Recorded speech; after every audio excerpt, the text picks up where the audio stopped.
Hi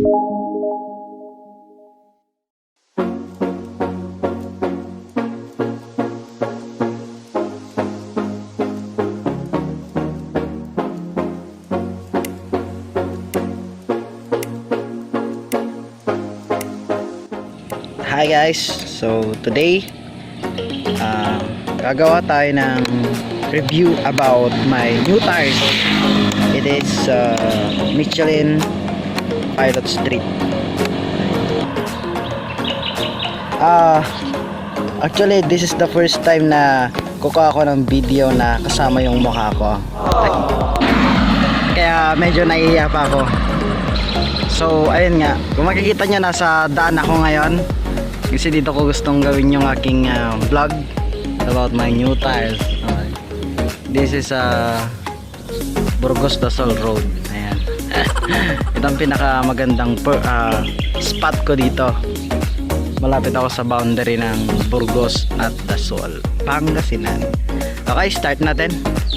Okay, so as you can see, andyan po ang aking Suzuki Smash 115. Okay, so this is my front tire, Michelin 8018 size, and this is my rear tire. Okay, so actually mas nauna kong binili or pinalagay yung aking rear tire. Check nyo to.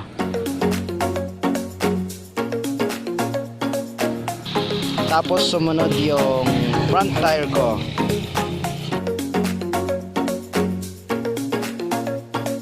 Okay, so ngayon bigyan lang ako ng brief history ng Michelin. So ang Michelin nag-start noong 1800s sa France, and mayroon silang iba't ibang klase ng tires. Okay, so marami silang variant ng tires. So hindi lang sila pang motor, mayroon din silang pang kotse. Okay, and marami pang iba. So bibigay lang ako ng honest opinion. Okay, so Philippine price for, or the SRP for the Michelin dun sa nabili ko is dun sa rear 9080 is 2K. Tapos sa front yung 8080 naman is 1.5. Ang hirap mag-vlog pag ganito, ang daming dumadang sasakyan. Parang nahihiya pa tuloy ako. Ayan. Okay, so since review nga ito, magbibigay na ako ng konti kong na-experience sa paggamit ko ng Michelin tires. So ayun, first na siguro is yung forma niya. Since sporty type siya ng tires, so babagay siya sa kahit na anong motor. Tapos mayroon siyang kapit, whether wet or dry roads.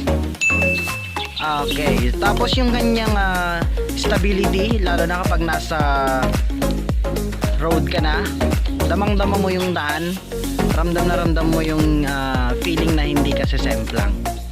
So gustong-gusto ko siyang gamitin, lalo na kapag bumabanking ako. Okay, so guys, all in all, saktong-sakto lang yung price niya sa quality niya.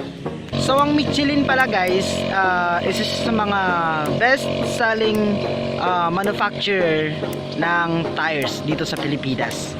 So swerte tayo kasi nakabili tayo. Okay, try nyo rin yung Michelin guys, para matry nyo din yung quality ng tire na to. Okay, so yun lamang po. Sabay kamot dito Okay, so yun lamang po, at maraming salamat po.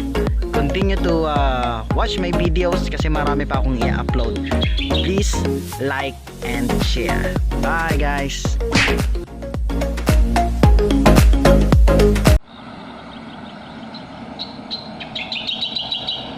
Naririnig niyo yung mga ibon?